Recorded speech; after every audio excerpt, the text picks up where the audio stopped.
En Côte d'Ivoire, le président de la Fédération nationale des acteurs du commerce de Côte d'Ivoire a tenu un point de presse suite à la situation des camions de marchandises stationnés au bureau frontalier de Noé.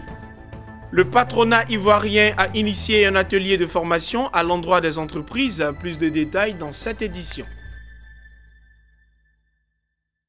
Bienvenue à toutes et à tous. En Côte d'Ivoire, l'actualité économique de ces dernières semaines a été marquée par le blocage des camions au bureau frontalier de Noé. Ces camions en provenance du Ghana, du Togo, du Bénin et du Nigeria sont restés stationnés en raison d'une nouvelle mesure de dédouanement que les opérateurs économiques ne comprennent pas. C'est donc dans ce contexte que le président de la FENACSI, Fédération nationale des acteurs du commerce de Côte d'Ivoire, a tenu un point de presse au siège de la dite fédération située dans la commune d'Adjamé. Reportage de Lawani Babatunde. 1,5 milliard de francs CFA. Voici la perte qu'aurait enregistré la douane ivoirienne du 1er au 30 novembre 2018. La raison, des camions de marchandises provenant d'Abuja, Cotonou, Lomé, Takoradi et Accra sont restés stationnés au bureau frontalier de Noé tout ce temps durant. Les faits relatent que les commerçants confrontés à une cherté des taxes douanières regroupent leurs marchandises en un seul colis dans un seul camion remorque pour Abidjan. Un camion remorque quittant Lomé pour Abidjan peut appartenir à plus de 200 femmes dont le chiffre d'affaires varie entre 300 et 500 000 francs CFA.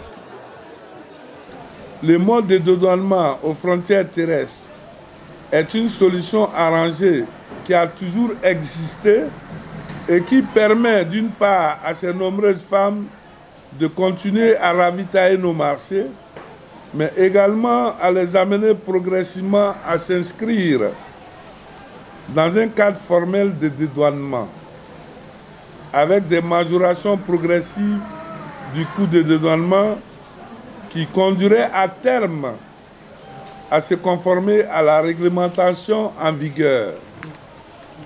C'est aussi une alternative en attendant que l'État puisse créer un cadre harmonieux de dédouanement dans tous les postes frontaliers des douanes de Côte d'Ivoire. L'administration des douanes a auparavant accordé une évaluation au forfait selon la taille des véhicules et la nature des marchandises aux opérateurs économiques passant par les bureaux frontières. Certains commerçants privilégiaient désormais le bureau de Noé pour le dédouanement de leurs marchandises au détriment du port autonome d'Abidjan, jugé trop cher. Le port d'Abidjan est le port le plus cher de la sous-région. Il faut le dire haut et fort. Lorsque nos marchandises arrivent à Tema au Ghana ou à Lomé, les frais portiers que nous payons s'élèvent bon an mal an à 500 000 francs. Or, si nous venons avec les mêmes marchandises, le même conteneur au port d'Abidjan, nous payons comme frais portiers 1 500 000, voire 2 millions. Mais ici, à cela, il faut ajouter le problème des faux frais que nous payons en plus. Lorsque vous arrivez ici avec votre conteneur, on vous donne 6 jours francs pour dédouaner le conteneur.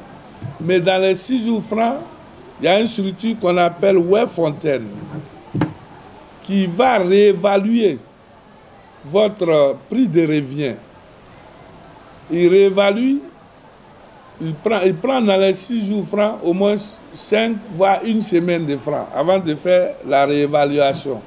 Donc, forcément, après quoi, vous allez pour les formalités douanières.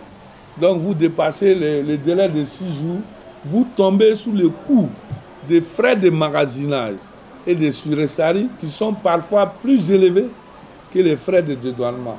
Souvent même, le commerçant abandonne son conteneur parce qu'il ne peut pas payer. Après constat des difficultés au bureau de Noé par les commerçants, la Direction générale des douanes a tenu une réunion le lundi 9 juillet 2018 avec la Fédération nationale des commerçants de Côte d'Ivoire, la FENACI, en vue de trouver des solutions. Grâce à ces actions, la FENACI a pu contribuer aux réalisations de chiffres d'affaires considérables de la douane ivoirienne. Elle est passée de 3 milliards en 2011 à 20 milliards de chiffres d'affaires en 2017. Performances qui ont valu au poste frontalier de Noé la certification ISO 9001. Aujourd'hui, la FENACI se proclame être l'interface entre les commerçants et l'État de Côte d'Ivoire. Elle entend veiller à ce que les commerçants se conforment aux réglementations douanières afin de sortir ce secteur de l'informel. Cependant, la FENACI, Fédération nationale des acteurs du commerce de Côte d'Ivoire, estime que cela devra se faire de manière progressive en tenant compte des réalités socio-culturelles et économiques. Promouvoir les dispositifs légaux et fiscaux en matière de formation et de création d'emplois, c'est l'objectif affiché par le patronat ivoirien en initiant à Abidjan un atelier de formation à l'intention des entreprises. Ces partenaires sociaux ont été instruits par l'administration fiscale. C'est un reportage de Hervé Blagnon et Augustin Kra. Des mesures fiscales incitatives à la création de l'emploi et à la formation. L'administration fiscale chargée de la mise en œuvre de ces dispositifs a été invitée par le patronat ivoirien le mardi à Abidjan. Objectif, expliquer ces dispositions légales aux partenaires sociaux en vue d'une meilleure application. En ce qui concerne la création d'emplois, il y a un crédit d'impôt qui est accordé aux entreprises. Ce crédit qui varie selon le régime de l'entreprise et selon la situation de la personne embauchée. Il est de 1 million de francs pour les entreprises qui sont au régime du réel simplifié ou régime réel normal d'imposition. S'agissant des mesures incitatives destinées aux entreprises qui recrutent des jeunes pour la formation ou l'apprentissage, le conférencier a fait savoir le crédit d'impôt à des montants variables comme avantage. C'est principalement un crédit d'impôt qui est accordé aux entreprises qui prennent en formation des jeunes, en formation ou en apprentissage des jeunes. Et ce montant est de 500 000 francs.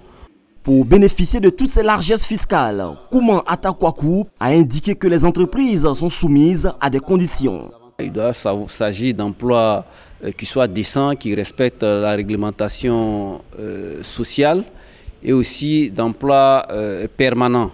Présent à cette rencontre, la Direction générale de l'emploi a traduit l'attachement du gouvernement ivoirien à la concertation avec les partenaires sociaux pour mieux faire connaître les mesures incitatives en matière d'embauche et de formation.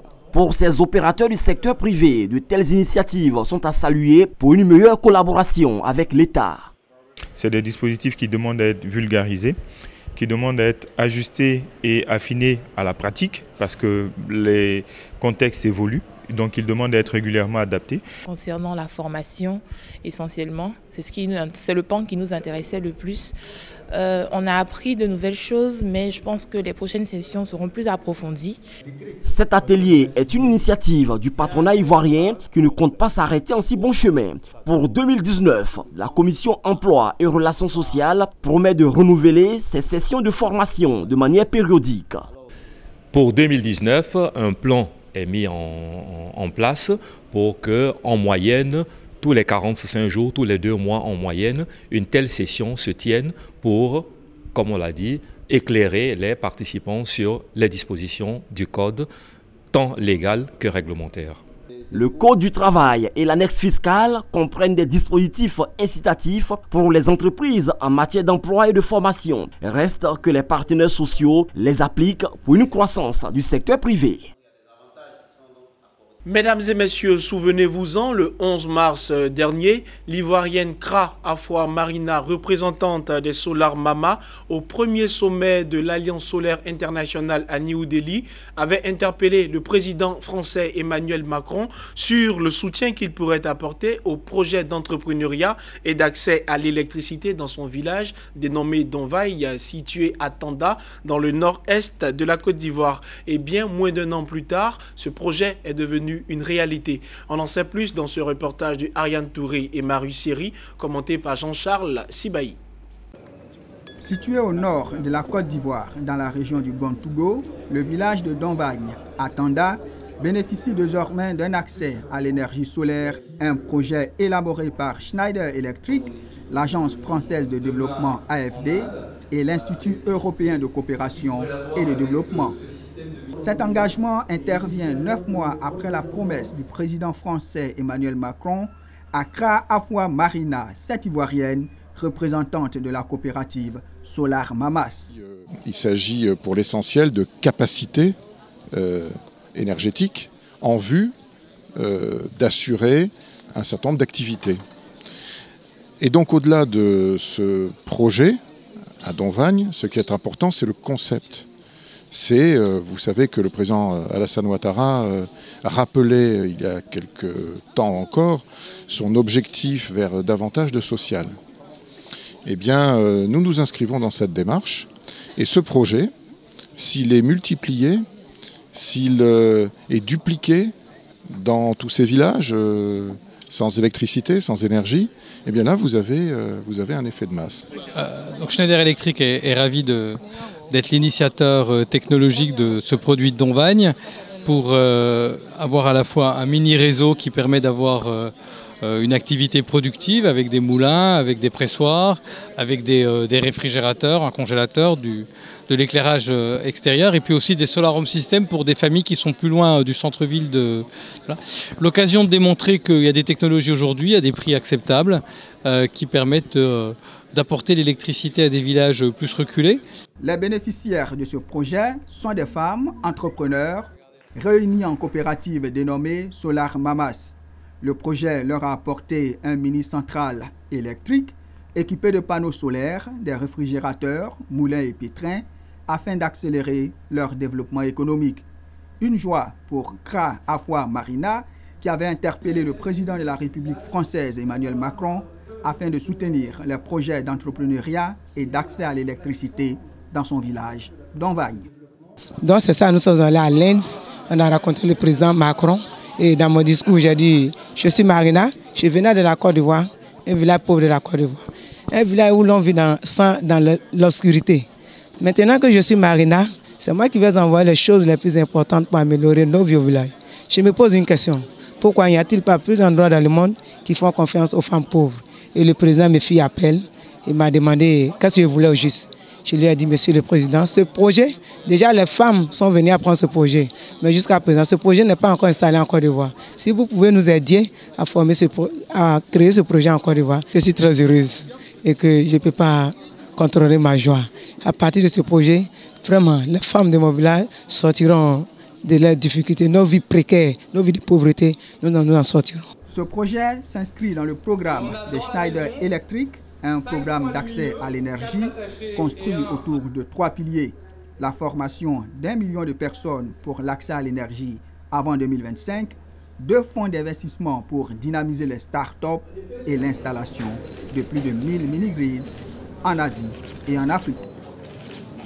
Acquérir et maîtriser les techniques de prise de parole en public, c'est l'objectif de la formation organisée par Aro Côte d'Ivoire, Centre de développement personnel et de gestion de projet. Une cérémonie de remise de certificats a sanctionné la formation des apprenants sur l'art de prendre la parole en public. Reportage de Lucien Sbokwa et Charles Kwaku, commenté par Hervé Blagnan. Après 4 semaines de formation sur l'art oratoire, ils reçoivent leur certificat de fin de formation. Les objectifs de la formation étaient clairs. Déculper en soi les forces et vaincre le complexe devant un auditoire. Mieux, avoir l'habileté de s'exprimer clairement, aisément et efficacement, avec confiance et assurance face à un public. Telles ont été les pratiques de base de la formation de ces apprenants. L'art oratoire est un domaine qui est prisé par tout le monde, mais chacun à son niveau est amené à un moment donné de sa vie à prendre la parole en public. Je suis chef d'entreprise et étant donné que je suis dans le domaine de la communication digitale, je suis très souvent appelée à prendre la parole en public. Et voilà, j'ai participé à cette formation en art oratoire dans laquelle j'ai pu faire des exercices de diction, des exercices en rapport avec la communication non verbale et verbale. Et cette formation a duré jusqu'à 4 semaines. Aujourd'hui, je suis fière de moi parce que j'arrive à parler aisément devant un public. Parler en public et parler comme on parle habituellement, c'est 2 choses différentes. Donc lorsqu'on parle en public, on parle à des peuples, on parle soit à des personnalités ou à des choses, il faut être serein et il faut être sûr, il faut avoir l'assurance de bien s'exprimer. La formation est à l'initiative de Haro Côte d'Ivoire, un centre spécialisé en développement personnel et de gestion de projet. On a tendance, n'est-ce pas, à fuir la prise de parole en public parce que on supporte de moins en moins le trac, le stress que va générer cette prise de parole. Alors beaucoup de personnes pensent que parler en public, c'est un don de Dieu. Que eux, ils n'ont pas cette possibilité, n'est-ce pas, de s'exprimer face à un public. Nous avons pour objectif, n'est-ce pas, d'amener toute personne désireuse, n'est-ce pas, d'accomplir un développement personnel en matière de prise de parole, à découvrir toutes les qualités ou bien les facettes en matière de prise de parole en public. Et c'est ce que nous avons fait aujourd'hui avec cette cérémonie de remise de certificat. Haro Côte d'Ivoire est à sa 6e promotion professionnelle de la formation en art oratoire. En termes de perspective, le cabinet veut former un plus grand nombre de décideurs afin qu'ils sachent mieux manier la langue, aussi bien en Côte d'Ivoire que dans la sous-région. La Banque africaine de développement, en collaboration avec la Fondation Dangote et Big Win Philanthropie, lance un plan d'action visant à augmenter les investissements afin de réduire de 40% le taux de retard de croissance chez les enfants africains âgés de moins de 5 ans d'ici 2025. Dans le but donc d'atteindre cet objectif, la banque prévoit augmenter la proportion d'investissements intelligents pour la nutrition dans les secteurs de l'agriculture, de l'eau, de l'assainissement, de l'hygiène ainsi que dans les secteurs sociaux et de la santé. Nous refermons ce journal. Merci de rester sur la chaîne panafricaine d'information économique.